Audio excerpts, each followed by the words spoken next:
Selamat malam pemirsa, Meja Bundar kembali hadir menjumpai Anda bersama saya Venera Sasia.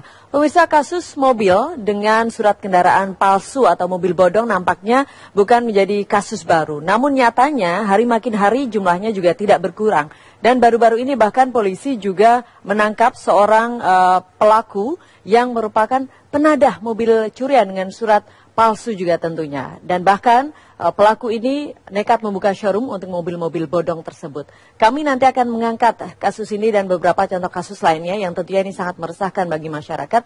Namun sebelum kami mulai perbincangan, saya ajak Anda untuk melihat informasinya berikut ini. Bisnis jual beli mobil bekas kini semakin marak. Keuntungan yang menggiurkan membuat sebagian penjual nakal rela memutar otak demi meraup keuntungan lebih banyak. Seperti yang dilakukan Muhammad Sofyan, warga Cilincing, Jakarta Utara. Sofyan diamankan petugas kepolisian Resor Jakarta Utara karena kejahatannya menjual mobil curian dan memalsukan STNK mobil yang dijualnya. Tak tanggung-tanggung, demi mengelabui para pembeli, rumahnya pun disulap menjadi showroom mobil mini agar para korbannya makin percaya. Kasus ini terungkap dari kecurigaan warga yang melihat Sofyan kerap gonta-ganti mobil padahal ia tidak memiliki pekerjaan yang jelas. Setelah diselidiki polisi, ternyata tersangka merupakan pelaku kejahatan spesialis penadah mobil curian. Demi melancarkan aksinya, tersangka juga bekerja sama dengan pihak leasing, di mana pria yang kerap disapa Pian ini meminjam STNK asli yang bermasalah dari pihak leasing. Lalu STNK tersebut dipalsukan dengan mengganti data otentik seperti nama pemilik kendaraan dan nomor rangka yang terdapat di STNK tersebut. Tersangka Muhammad Sofyan sendiri kini dijerat pasal 263 tentang pemalsuan dokumen dan dijerat pasal 363 KUHP tentang pencurian dengan ancaman di atas 5 tahun penjara. Bersama saya malam hari ini juga sudah ada salah satu narasumber yang merupakan salah seorang pemilik showroom mobil yang pernah menjadi korban penipuan seseorang yang mengaku menjual mobil resmi begitu ya, tetapi ternyata bodong begitu. Mas Nazar sudah bersama kami. Selamat malam Mas Nazar. Terima kasih. Mas Nazar, bagaimana waktu itu Anda bisa menjadi korban penipuan? Awalnya apakah memang ditawarin begitu datang ke showroom atau bagaimana? Ya, awalnya memang penjual itu menawarkan kepada kita bahwa mobil-mobil benar gitu. Memang awalnya kita tidak selektif juga, awalnya kita tidak selektif, tidak ngecek-ngecek surat. Nah, ternyata setelah kita jual, pembeli dari kita itu langsung memperpanjang dulu, dan ternyata mentok di Polda bahwa mobil ini palsu, surat-suratnya tidak resmi, atau memang itu terbukti palsu gitu, dipalsukan surat-suratnya. Ya. STNK, BPKB palsu semua. Oke, waktu itu Anda tadi mengatakan memang lalai tidak mengecek begitu. Biasanya memang Anda selalu tidak pernah mengecek karena percaya atau bagaimana? Enggak, itu awal kita buka baru-baru seperti itu. Jadi tapi selama ini tetap kita mengecek dengan ke Polda langsung gitu. Waktu itu yang membuat Mas Nazar yakin menerima mobil itu di showroom Anda apa? Apa karena memang mereknya yang mungkin gampang terjual atau kondisinya yang masih bagus atau bagaimana? Ya, dari merek pertama yang memang gampang kita jual, dan yang kedua itu harganya agak miring gitu. Nah, yang lebih itunya lagi dari saya itu orang yang kita dekat gitu, percaya gitu. Ternyata mereka ya suratnya itu ternyata palsu. Iya. Suratnya. Apa saja yang dipalsukan di situ yang terlihat bahwa memang itu palsu gitu? Ya di situ BPKB nomor mesin dengan nomor rangkanya itu beda pas dicek ke sana. Untuk sudah diblokir ternyata gitu. Oke, STNK? Iya. Itu STNK-nya? Iya, BPKB-nya. STNK-nya juga ada kejanggalan juga di situ? Iya, BPKB sama STNK nama sama, tapi pas dicek itu sudah terblokir, dan itu mesinnya terikan nomor mesinnya. Gitu. Dari pihak Anda pun ketika waktu itu juga baru saja barangnya datang, kemudian sudah deal dibeli begitu kan ya, untuk akhirnya dijual kembali juga, kemudian tidak mengecek kembali ya? Ya, itu salah kita gitu awalnya. Ya. Orangnya itu biasanya yang menawarkan ini baru satu kali nih menjadi korban atau cukup sekali ya lah ya? Ya, cukup sekali itu. Ya. Biasanya tidak biasanya waktu itu seperti apa korban yang datang? Korban yang datang maksudnya? Seperti apa? Artinya orang terlihat orang ini sebenarnya baik-baik atau memang terlihat memang ada yang mencurigakan? Orang ya kita lihat sih mereka sudah kenal? Ya sudah kenal. Sudah kenal sebelumnya? Sudah kenal sebelumnya.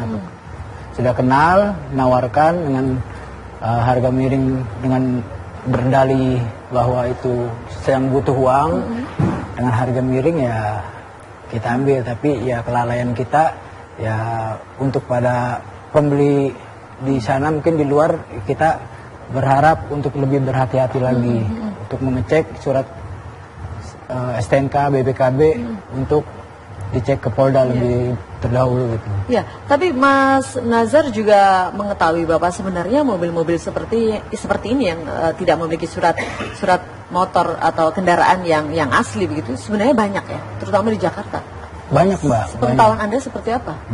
Banyak bahkan kalau kita lihat di media sosial itu sudah orang berani menawarkan bahwa ada mobil tanpa BPKB tapi asli.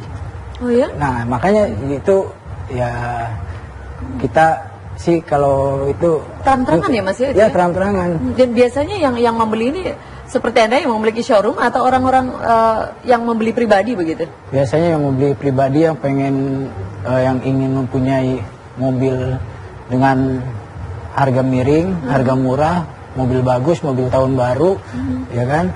Nah mungkin ketertarikan itu, tapi dia tidak memikirkan pikir panjang tidak gitu. Pikir panjang, karena biasanya memang tergiur lebih ke mereknya yang memang masih ngetren begitu, atau karena harganya atau bagaimana? Ya merek, harga, ya tahun baru keluaran baru. Harganya memang begitu jauh berbeda dengan yang tidak yang resmi begitu. Ya kalau untuk yang saya lihat di sini sih harga tidak terlalu jauh. Tidak terlalu jauh. Ya, tidak terlalu jauh dari harga pasaran gitu.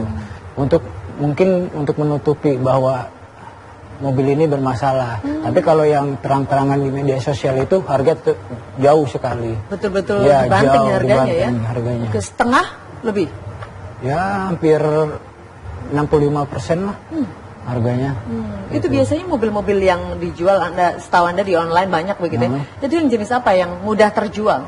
Mobil biasanya kebanyakan mobil-mobil mewah, Mbak. Gitu, mobil-mobil mewah. Tapi kalau yang biasa kita sih mobil-mobil yang standar lah, standar. Yang lebih laku terjual mobil mewah atau yang standar saja? Yang standar aja gitu. Standar saja. Baik. Nanti kita masih akan lanjutkan Mas Nazar perbincangan. Nanti kami juga akan mengajak pemirsa untuk ke Polres Jakarta Utara bagaimana melihat bukti-bukti yang sudah dikumpulkan oleh polisi dari kasus yang terakhir yang baru saja ditangkap, yaitu seorang penadah mobil curian yang bahkan berani membuka showroom bagi mobil-mobil bodongnya ini. Kami kembali sesaat lagi.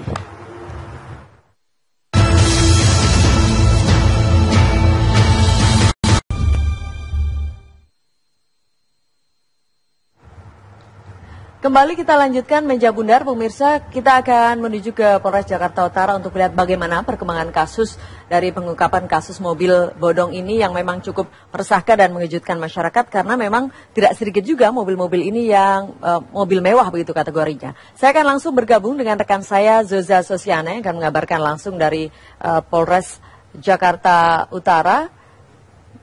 Zoza?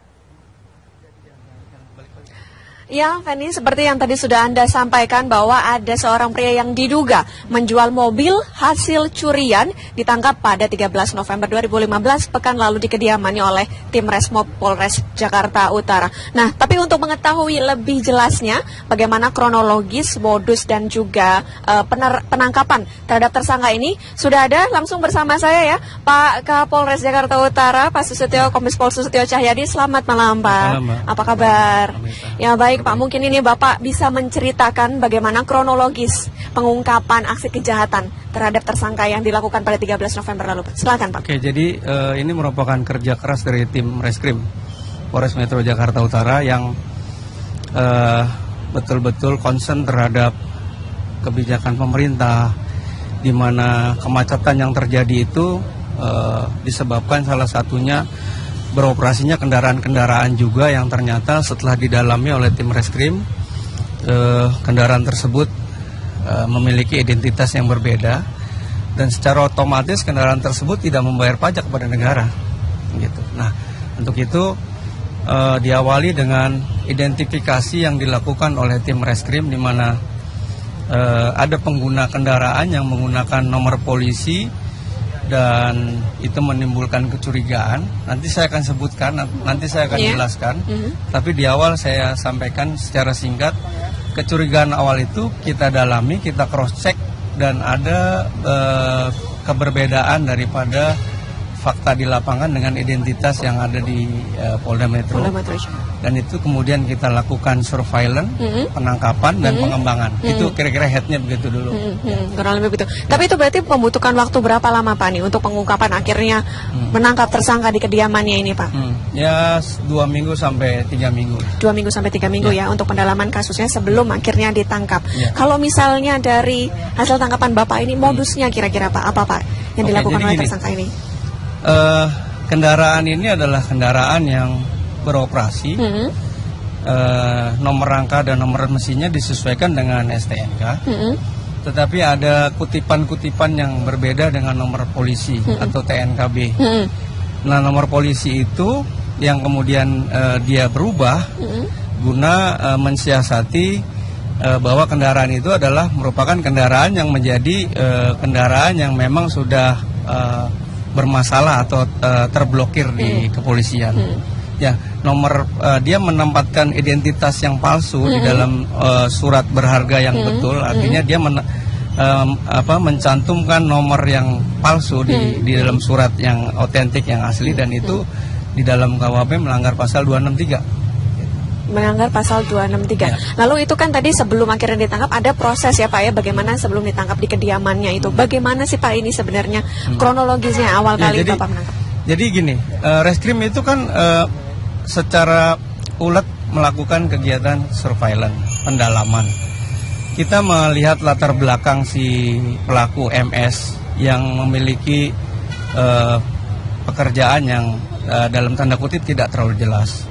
Tetapi di kediamannya atau di tempat-tempat tertentu dia memiliki kendaraan yang cukup banyak. Nah, ini kemudian kita sinkronkan atau kita konfirmasikan dengan fakta-fakta yang ditemukan tim di lapangan, sehingga kendaraan yang banyak ini dikaitkan dengan latar belakang dari pelaku itu, kemudian yang membuat penyelidikan ini harus semakin fokus selama 3 minggu. Dan betul memang ada semacam showroom, tetapi beda dengan yang dimaknai oleh sebagian banyak orang. Showroom yang dimaksud di sini adalah dia memiliki kendaraan, tapi dia tidak menempatkan dalam suatu tempat tertentu. Dia memiliki banyak kendaraan dan dia bisa menghadirkan kendaraan itu untuk kemudian digadaikan atau mungkin bisa dijual. Nah, dari situ keuntungannya dia bermain. Oke, ini kalau misalnya kita melihat mobil-mobilnya ada di belakang ini ya Pak ya, kurang lebih ya. Ini apakah dari hasil pendalaman Bapak tadi, memang semuanya mobil hasil curian atau memang mobil yang memang bodong saja, tidak ada keterangan yang gimana Pak? Ya, pertanyaan Mbak tentunya akan kita dalami. Kita baru 2 hari melakukan penangkapan dan penyitaan. Tapi yang jelas, kendaraan yang ada di depan kita ini adalah kendaraan yang STNK-nya tidak otentik dengan TNKB-nya. TNKB yang dicantumkan itu tidak otentik dengan data yang memang sesungguhnya. Ini yang kemudian pelaku harus mempertanggungjawabkan. Ada keterangan nomor polisi yang tidak otentik, itu yang dia harus pertanggungjawabkan. Nah, mengenai ini latar belakang kendaraan ini tentunya akan kita kirim data ini ke Polda Metro. Ini juga akan kita masukkan di dalam lab forensik. Nah, ini nanti akan terkonfirmasi. Ini butuh proses waktu, Mbak. Tapi di awal pertanyaan Mbak tadi bisa saya jawab bahwa memberikan keterangan palsu di dalam surat yang asli dan otentik itu melanggar undang-undang. Dan dia harus mempertanggungjawabkan.